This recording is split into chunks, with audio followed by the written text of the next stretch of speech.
Study IQ IAS, अब तैयारी हुई अफोर्डेबल। नमस्कार, स्टडी IQ IAS पे आप सबका स्वागत है। मैं वसु कटारा आज के सेशन में आपके साथ एक क्रिटिकल एनालिसिस करने जा रहा हूं।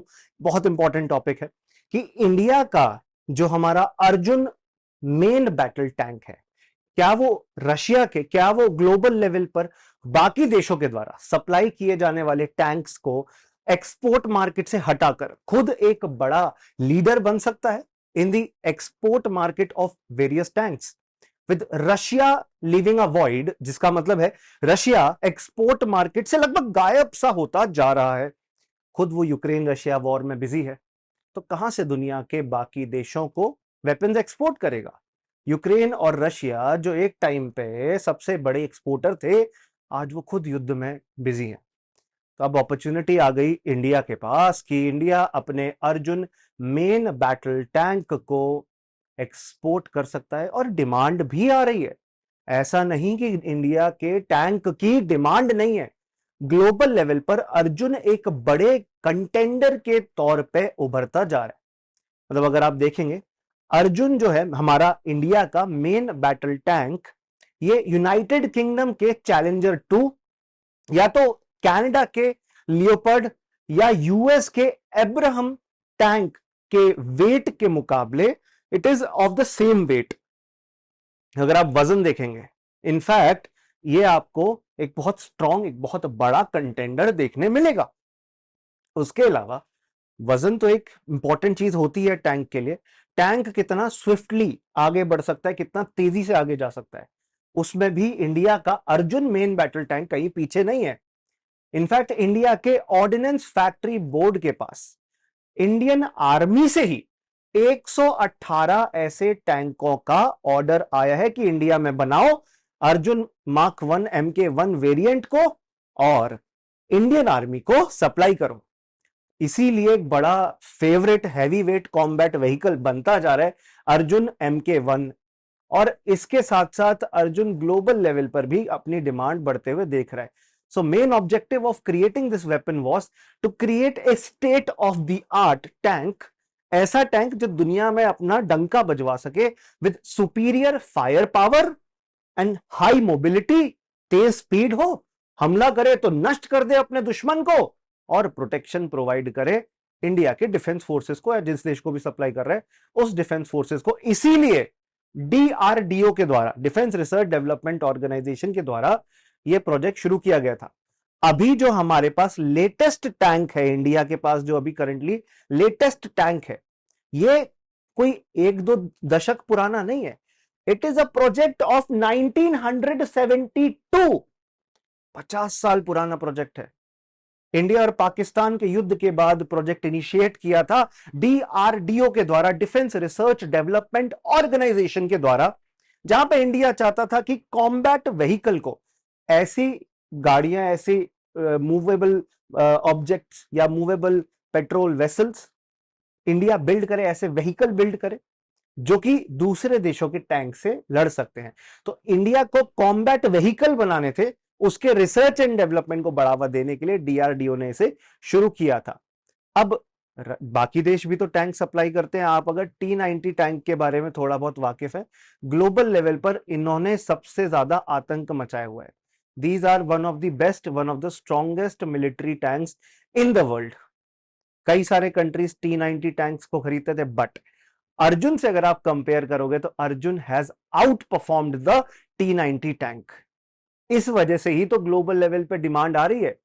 अच्छा, इंडियन आर्मी ने जो ऑर्डर किया है 2025-26 तक 118 टैंक का ऑर्डर फुलफिल किया जाएगा, जहां पे हम सिर्फ इंडिया ही नहीं, ग्लोबल लेवल पे खरीदारों की जरूरतें पूरी कर रहे हैं इंडिया में DRDO के द्वारा मेन बैटल टैंक बनाकर। इसको ना, मेन बैटल टैंक को हंटर किलर भी कहते हैं, कि अपने दुश्मन के ये पीछे पड़ जाता है और दुश्मन को खत्म कर देता है, नेस्तनाबूद कर देता है। That is why it is known as the hunter killer. Indian army के पास फिलहाल 124 मेन बैटल टैंक है। इनका वजन लगभग 68.25 टन है, which is very very very good, क्योंकि दुनिया के सबसे हेवीएस्ट टैंक्स में से इंडिया का main battle tank Arjun MK1 आपको देखने मिलता है। The current contract with Ordnance Factory Board is geared towards the production of 118 MK1A model. तो मैं लेटेस्ट वाला जो अर्जुन मेन बैटल टैंक का MK1A मॉडल है उसकी बात कर रहा हूं। उसका 118 टैंक बनाने का ऑर्डर इंडियन आर्मी ने दिया है ऑर्डिनेंस फैक्ट्री बोर्ड को कि आप इसे फटाफट बना के हमें डिलीवर करो। तो आइए अर्जुन टैंक के अब कुछ फीचर्स देख लेते हैं। इसकी जो टॉप स्पीड है एक नॉर्मल खुले जमीन पर 58 किलोमीटर पर आवर की है ऑन रोड टॉप स्पीड। अगर हो सकता है कि बहुत पहाड़ी इलाका है या ऐसा इलाका है जहां पे दलदल हो रहा है, डेजर्ट एरिया है, जहां पे आपको रेगिस्तान में मिट्टी देखने मिलती है, मतलब क्रॉस कंट्री अगर ये ट्रैवल करेगा, मूव करेगा, तो इसकी स्पीड हो जाएगी 40 किलोमीटर पर आवर। अगर आपको देखने मिलेगा कि कई कई जगहों पे ये हमला करने आप ले जाते हो, उसके अंदर 6 से 8 राउंड 1 मिनट में फायर कर सकते हो। इन अ मिनट आप सोचो 400 के करीब राउंड फायर कर सकते हो, कितनी तबाही मचा सकता है। 120 का इसमें जो गन का इस्तेमाल किया गया ताकि मैन्युअली आप अपने दुश्मनों को डिस्ट्रॉय कर सको। एक बारी में 4 लोग इसमें आ सकते हैं। एक तो कमांडर होगा जो पूरा टैंक को कमांड करेगा, एक गनर जो 120 वाली गन को, जो राइफल गन होती है इसमें जो फिक्स्ड होती है, उसको चलाएगा, एक ड्राइवर है जो टैंक को ड्राइव करेंगे, और एक है लोडर जो बार बार वो राउंड्स, अब आप जब राउंड फायर करते हो छोटे बॉम्ब की तरह होते हैं, आपको कोई लोड करने वाला भी तो चाहिए, तो एक लोडर होगा। तो 4 लोग एक बारी में इसमें बैठ के जा सकते हैं। इसमें night vision, thermal sensors, infrared imaging लगी है ताकि ड्राइवर रात को भी बड़े आराम से इसको चला सके। फायर कंट्रोल सिस्टम लगा है ताकि स्टेबिलिटी बनी रहे, कभी अचानक से सामने से दुश्मन का हमला हुआ। अब 68 टन का वेट है इसका, हमलों से काफी प्रोटेक्टेड, काफी सेफ रह सकता है, क्योंकि it's all about how strong it is built, and it is built really really strong. बहुत मजबूत बना है ये, इसीलिए ये स्टेबिलिटी प्रोवाइड करता है और ये खतरों से प्रोटेक्ट कर सकता है इसमें बैठे हुए क्रू को। सबसे बड़ी बात यह है कि जो कमांडर है वो चारों तरफ देख सकता है। एक पैनोरामिक व्यू आपको देखने मिलेगा। पैनोरामिक व्यू का मतलब यह है कि चारों तरफ आप बड़े आराम से सर्वेलेंस कर सकते हो while you are on the road. 59% Arjun MK1A के कंपोनेंट्स बाहर से इंपोर्ट होके आए हैं। हालांकि पूरी तरह इंडिया में मेड इन इंडिया नहीं है, बट इसमें काफी कंपोनेंट्स इंडिया में बनाए हैं और धीरे धीरे इसमें कंपोनेंट्स इंडियन मेड ऐड किए जा रहे हैं ताकि एक टाइम आ जाए 100% इंडिया में ये मैन्युफैक्चर हो। Currently the engine, the transmission and the power pack, जो पावर इसको प्रोवाइड करता है, ये सब बाहर से इंपोर्ट करके लाया जा रहा है। बट जैसे जैसे मेक इन इंडिया इनिशिएटिव बढ़ रहा है, जैसे जैसे DRDO प्राइवेट ऑर्गेनाइजेशंस को भी लेकर आ रहा है इंडिया के डिफेंस टेक्नोलॉजी मैन्युफैक्चरिंग सिस्टम के लिए कि तुम्हारे लिए हथियार के कंपोनेंट बनाओ, प्राइवेट सेक्टर में इसमें ज्यादा बेहतर तरीके से काम कर सकता है, प्राइवेट सेक्टर एफिशिएंसी के लिए काम करेगा, उनसे हम बनवाएंगे, उन्हें ट्रेन करेंगे और इंडिया के डिफेंस इकोसिस्टम को और बेहतर बनाएंगे। तो ये खासियत है। अब मुद्दे की बात यह कि इंडिया का जो डिफेंस एक्सपोर्ट है ये बहुत अच्छे लेवल पर ग्रो कर रहा है। मतलब अगर आपको देखने मिलेगा कुछ समय पहले 1500 करोड़ होता था, आज वो 15,000 करोड़ हो गया है। मतलब 10 times more export we are doing every year. कुछ साल पहले, 6-7 साल पहले जो चीज 1500 करोड़ की थी, 10 गुना ऊपर उठ चुकी है। अभी 10 क्या 100 गुना आगे जाना है। अब इस दिशा में अर्जुन मेन बैटल टैंक बहुत ज्यादा हेल्पफुल हो सकता है। इंडिया जो इन्वेस्ट कर रहा है इस मेन बैटल टैंक के प्रोडक्शन में, इसमें कई सारे पोटेंशियल बायर्स दुनिया भर के, अफ्रीका के और अलग अलग कंट्रीज के इसमें शामिल होते जा रहे हैं, जिसमें आपको यह देखने मिलेगा कि अर्जुन टैंक अभी फिलहाल तो राजस्थान के या हमारे देश के वेस्टर्न सेक्टर के अंदर ही यूज होता है। वहीं पर इसका इस्तेमाल मोस्टली किया जाता है डेजर्टिक एरियाज के अंदर, बॉर्डर के पास पाकिस्तान के, बट इसको कहीं पर भी डिप्लॉय किया जा सकता है। प्रॉब्लम थोड़ी आ सकती है नॉर्थ ईस्ट के अंदर जहां पे बारिश ज्यादा होती है, वहां पर दलदल हो जाएगी, वहां पर इसकी स्पीड भी कम हो जाएगी और वो स्टेल्थ मोड भी नहीं रहेगा, वो छुप के हमले करने की क्षमता खत्म हो जाएगी। बट हाँ, ये आपको देखने मिलेगा कि अर्जुन MK1A बहुत ज्यादा सक्सेसफुल है बाकी टैंक्स के मुकाबले ग्लोबल लेवल पे जो है। अच्छा, 2 वर्जन है, एक है MK1 और एक है MK1A। MK1 जो है वो 62 टन का है और MK1A जो है वो 68 टन का है। बस ये वजन का फर्क है और थोड़ा इंफ्रास्ट्रक्चर MK1A का एक एडवांस वर्जन है, उसका बेटर है। तो DRDO इसीलिए तो चाह रहा है कि जो भी पोटेंशियल बायर्स, जैसे अफ्रीका की कई सारी कंट्रीज इंटरेस्ट दिखा रहे हैं, इंटरेस्ट शो कर रहे हैं कि हम खरीदना चाहते हैं, और कई सारे देश, सिर्फ अफ्रीका ही नहीं। अब देखो एग्जांपल देता हूं मैं आपको, कई सारे देशों के नाम भी बताऊंगा who have shown their interest in buying this weapon, जिसमें जिम्बाब्वे हो गया, जिसमें टंजानिया हो गया, कीनिया हो गया, जिबूती, सेशल्स, बोत्सवाना। इन सारे देशों को किसी ना किसी तरीके के टैंक की जरूरत रहती है, and they are looking for cheaper alternatives, जहां से ज्यादा महंगे हमें वेपन्स ना मिले। इंडिया एक बहुत अफोर्डेबल प्राइस पे, मैं चीप का मतलब ये नहीं कह रहा हूं कि इंफीरियर क्वालिटी का है, बहुत अच्छे क्वालिटी का है और बहुत अफोर्डेबल प्राइस पे अवेलेबल है। अगर आप रिपोर्ट देखेंगे, controller and auditor general of India, जो इंडिया के कॉन्स्टिट्यूशन की एक इंपॉर्टेंट बॉडी है, बेसिकली देश के अकाउंट्स को रिव्यू करने वाले शख्स है, उन्होंने 2014 में पार्लियामेंट में एक रिपोर्ट रखी थी जिसमें इंडिया के अर्जुन टैंक की और रशिया के T-90 टैंक्स की एक कंपैरेटिव इमेज दिखाई थी। और इस इमेज के अंदर उन्होंने क्या बताया, उन्होंने बताया कि अर्जुन टैंक के अंदर काफी ज्यादा क्वालिटेटिव इक्विपमेंट्स यूज किए गए हैं और इसीलिए Arjun tank out performed the T-90 tank in several aspects. तो अब रशिया से खरीदते थे T-90, मत खरीदो, हमारे देश में बनाओ, इस पे पैसे लगाओ।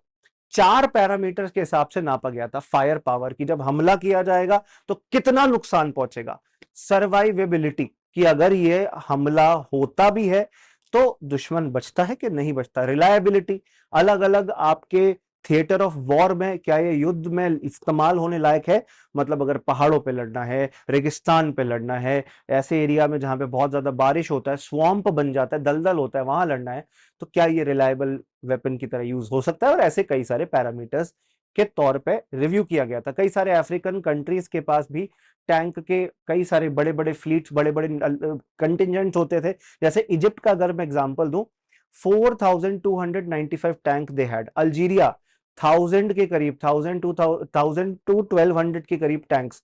बाकी सूडान और बाकी देशों के अंदर भी काफी ज्यादा टैंक है। इंडिया भी बढ़ाने की कोशिश कर रहा है अपना engagement with these African countries, क्योंकि ये डिफेंस प्रोक्योरमेंट के लिए इंडिया से टैंक खरीद सकते हैं। तो हमारे लिए एक बहुत बड़ा डिफेंस मार्केट है, जो कि चाइना के बढ़ते हुए इंफ्लुएंस को रोकने के लिए इंडिया अपने टैंक्स बेच सकता है, वरना चाइना जाएगा, चाइना अपने वेपन्स बेचेगा। और इंडिया से खरीदना एथिकल भी है इन कंट्रीज के लिए, क्योंकि इंडिया कभी भी डेट ट्रैप में, कभी भी कर्ज में नहीं फंसाता, कभी भी हम डेट ट्रैप में नहीं फंसाते, कर्ज में नहीं फंसाते हैं। तो इसीलिए आपको देखने मिलेगा इंडिया से खरीदना इन कंट्रीज के लिए भी फेवरेबल होगा। इनफैक्ट इंडिया के डिफेंस मिनिस्टर राजनाथ सिंह जी के द्वारा कहा गया कि हम अपने एक्सपोर्ट हार्डवेयर इंफ्रास्ट्रक्चर को $5 बिलियन तक ले जाना चाहते हैं आने वाले 5 साल में। अभी हम 15,000 करोड़ का टोटल एक्सपोर्ट कर रहे हैं डिफेंस का, 15,000 करोड़ रुपए का। इसको सिग्निफिकेंटली बूस्ट करके 40 टू 50,000 करोड़ तक हमें आने वाले कुछ सालों में ले जाना है, जिसमें अफ्रीकन कंट्रीज को वेपन्स बेचकर इंडिया पैसा कमा सकता है। इंडिया तो अब जो कोस्ट गार्ड्स के इस्तेमाल के लिए ऑफशोर पेट्रोल वेसल होते हैं ना, शिप्स होते हैं, कि कहीं जैसे सोमालिया के अंदर समुद्री लुटेरे होते हैं, डाकू होते हैं, उन्हें पकड़ना है जाके, तो इंटरसेप्टर बोट चाहिए, ऑफशोर पेट्रोल वेसल चाहिए, राइट। इसके अलावा बुलेट प्रूफ आर्मर हो गया, जिसे बॉडी आर्मर कहते हैं, नाइट विजन गॉगल, रात को साफ तौर पर दिख सके दुश्मन कहां छुपा है, ड्रोन्स, अनमैन्ड एरियर व्हीकल और Dornier aircraft, transportation aircraft Africa के अलग अलग कंट्रीज के द्वारा डिमांड किया जा रहा है। इनफैक्ट इंडिया और अफ्रीका के डिफेंस मिनिस्टर्स की एक मीटिंग हुई थी, जहां पे 12 अफ्रीका के डिफेंस मिनिस्टर शामिल हुए थे, ठीक है ना, और अलग अलग कंट्रीज के रिप्रेजेंटेटिव भी इसमें शामिल हुए थे, जहां पे इंडियन डिफेंस मिनिस्टर ने शोकेस किया इंडिया की डिफेंस कैपेबिलिटी को, जो कि धीरे धीरे बढ़ती जा रही है, सुधरती जा रही है, and at a very affordable price we are manufacturing in India. तो उस कॉन्फ्रेंस में यही जॉइंट डिक्लेरेशन, यही सबके बीच में एक कंसेंसस बना, सारे डिफेंस मिनिस्टर्स ने एक कॉमन कंसेंसस स्वीकार किया कि हम ज्यादा से ज्यादा मिलिट्री हार्डवेयर डेवलप अगर करेंगे इंडिया में और उसे दूसरे देशों के साथ बेचेंगे, वो भी लोन प्रोवाइड करके, लाइन ऑफ क्रेडिट प्रोवाइड करके, क्योंकि इंडिया ने इसके बाद से ही लाइन ऑफ क्रेडिट देना शुरू किया है। ज्यादातर कंट्री गरीब हैं, अफोर्ड नहीं कर सकते, कोई बात नहीं, धीरे धीरे पैसे चुका देना, तो इसलिए हम लाइन ऑफ क्रेडिट देकर, हम लोन देकर वेपन्स प्रोवाइड कर सकते हैं अफ्रीका को। एंड इनफैक्ट $14 बिलियन का वेपन्स इंडिया ने 42 अफ्रीकन कंट्रीज को दिया भी है, जिसमें से ज्यादातर पैसा अफ्रीका के अंदर डिफेंस इंफ्रास्ट्रक्चर डेवलपमेंट के लिए यूज हो रहा है। तो हम तो मदद करते ही हैं अफ्रीकन कंट्रीज की। 2023 में, अभी शुरुआत में इस साल के, इंडिया ने India Africa army chief conclave भी किया था पुणे में।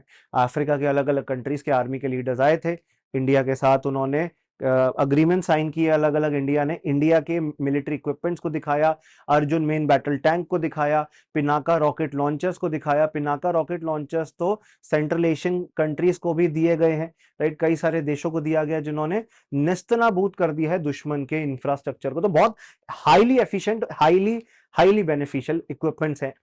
Indian military vehicle manufacturers, including Tata Motors and Ashok Leyland, supply various military vehicles to other countries. अब इस तरीके से मतलब हम अपने पूरे पोटेंशियल को अफ्रीका के साथ अगर एक्सप्लोर करना चाहते हैं तो डिफेंस वेपन्स बेचकर डेफिनेटली हम कर पाएंगे। इसीलिए अर्जुन को मैं एक बहुत बड़ा स्ट्रॉन्ग कंटेंडर कह रहा हूं, चाहे वो कनाडा, चाहे वो यूएस, चाहे वो यूके के टैंक्स के मुकाबले हो। वजन में हम बहुत आगे हैं, मिलिट्री कैपेबिलिटीज जो इसमें एम्बेड करी है उसमें हम बहुत आगे हैं, राइट। हमारे देश के जो अर्जुन मेन बैटल टैंक है वो रशिया के टैंक्स से बेटर है, जो सोवियत मेड टैंक्स थे। अगर आप स्पीड में देखेंगे, अगर आप बिल्ड क्वालिटी में देखेंगे, इन एरियाज में बहुत ज्यादा अच्छी क्वालिटी का मेन बैटल टैंक इंडिया में डेवलप किया है अर्जुन मेन बैटल टैंक। पूरा कंप्यूटर कंट्रोल्ड है, इंटीग्रेटेड फायर कंट्रोल सिस्टम है जो कि हर कंडीशन के अंदर इस्तेमाल किया जा सकता है। इसकी मशीन गन को हर कंडीशन में इस्तेमाल किया जा सकता है। और ये तो अर्जुन MK1A मैंने बताया, अर्जुन MK2 वेरिएंट पे भी काम चल रहा है, which is a futuristic main battle tank जिसमें इलेक्ट्रो ऑप्टिकल सेंसर है। 360 डिग्री कवरेज रहेगी, कहीं से भी दुश्मन आएगा वहीं पे उसे उड़ा दिया जाएगा। तो अपग्रेड धीरे धीरे हो रहा है, मिसाइल फायरिंग कैपेबिलिटी अपग्रेड की जा रही है, इंडियन मेड कंटेंट इसमें बेटर किया जा रहा है, एक आर्मर मतलब एक कवच बिल्ड किया जा रहा है कंचन कवच के नाम से, कंचन मॉड्यूलर कंपोजिट आर्मर के नाम से, जो ऑल राउंड प्रोटेक्शन प्रोवाइड करेगा टैंक को। तो आई कैन सेफली से कि बहुत जल्दी इंडिया के तरकश में बहुत बड़ा तीर बनकर उभरेगा अर्जुन मेन बैटल टैंक, जिसको इंडिया एक्सपोर्ट कर सकता है अफ्रीकन कंट्रीज को। रशियन मेड वेपन्स को खरीदने से अच्छा इंडिया में इसको खुद बनाए। आर्मी ने तभी तो 118 टैंक खरीदने का फैसला लिया है। तो ये हैवीवेट टैंक इंडिया और बाकी देशों की इंफ्रास्ट्रक्चर, डिफेंस इंफ्रास्ट्रक्चर कैपेबिलिटी को और बेहतर करेगा और प्रोटेक्ट करेगा आने वाले खतरों से। तो थैंक यू, इस सेशन को देखने के लिए आप सबका बहुत बहुत शुक्रिया। इसीलिए डीआरडीओ के द्वारा बनाए गए अर्जुन टैंक को दुनिया भर से डिमांड किया जा रहा है, दुनिया भर से मांग की जा रही है। ट्रेडिशनली तो क्या था, रशिया ही प्राइमरी डिफेंस सप्लायर होता था अफ्रीका को, बट इंडिया भी एज अ रिप्लेसमेंट अब उभर रहा है। हम क्योंकि यूक्रेन रशिया वॉर चल रही है तो मार्केट में गैप है, एक वॉइड है, वो हम भर सकते हैं। बहरेन का एग्जांपल दूं अगर, किंगडम ऑफ बहरेन एक वेस्ट एशियन कंट्री है, उन्होंने 120 mm अर्जुन मार्क 2 वेरिएंट खरीदने के लिए इंटरेस्ट दिखाया है, खरीदना चाहते हैं। इसीलिए तो इंडिया इस मेन बैटल टैंक के साथ एक एलीट ग्रुप ऑफ कंट्रीज में शामिल हो चुका है। UK, France, Germany, US, Israel, south Korea, Russia, Japan and China जैसे देशों की सूची में एक एक्सक्लूसिव क्लब में अब इंडिया भी शामिल हो चुका है by creating this main battle tank Arjun. तो बस हमें इसकी कैपेबिलिटी को एनहांस करना है और ज्यादा से ज्यादा अपने देश को इस हैवीवेट टेक्नोलॉजी में और बेहतर बनाना है विद इंडिजिनस कंटेंट। शुक्रिया सेशन को देखने के लिए, आप सबका बहुत बहुत धन्यवाद। अगर आप यूपीएससी की तैयारी कर रहे हैं 2025 की, 2024 की, हमारी लाइव क्लासेस, उनकी रिकॉर्डिंग्स, प्रीलिम्स और मेंस की टेस्ट सीरीज, प्रीलिम्स और मेंस की क्रैश कोर्स, सारे सब्जेक्ट की बुक्स प्राप्त करने के लिए प्रीलिम्स टू इंटरव्यू बैच में एडमिशन लीजिए, जहां पे प्रीलिम्स मेंस इंटरव्यू तीनों की तैयारी कराई जाती है, प्योर इंग्लिश, प्योर हिंदी और बाइलिंगुअल लैंग्वेज में। आप वसू live admission discount code use करके कोर्स हमारा 29,999 का अवेल कर सकते हैं। बैच शुरू हो रहा है 11 अगस्त सुबह 8 बजे, आप जरूर इसका फायदा लीजिए। और 2025 के बैचेस भी अवेलेबल हैं, फीस उसकी थोड़ी ज्यादा है क्योंकि ड्यूरेशन उसका ज्यादा होगा। This is the best and most affordable course for UPSC preparation, जहां पे प्रॉपर आपकी प्रिपरेशन कराएंगे। आप मेरे साथ कनेक्ट हो सकते हैं मेरे टेलीग्राम और सोशल मीडिया पर, जहां पे जुड़कर आप यूपीएससी प्रिपरेशन बेहतर तरीके से कर सकते हैं। Vasu Katara study IQ is my Telegram group. शुक्रिया इस सेशन को देखने के लिए, आप सबका बहुत बहुत धन्यवाद। स्टडी IQ IAS, अब तैयारी हुई अफोर्डेबल।